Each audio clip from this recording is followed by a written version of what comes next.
Göbələk dəmir mənbəyidir. 100 qram göbələyin tərkibində 1 mg dəmir var.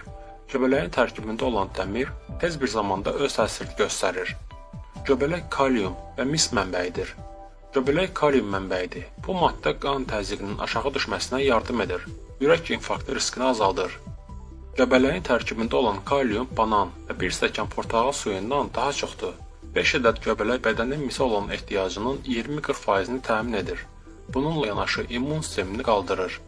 Göbələk selen mənbəyidir. Selen hüceyrələri qoruyan antioksidantdır.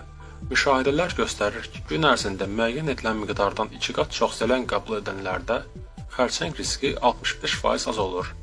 Göbələklərdən qədim zamanlarda dərman hazırlanırdı və müxtəlif xəstəliklərə qarşı istifadə edilirdi.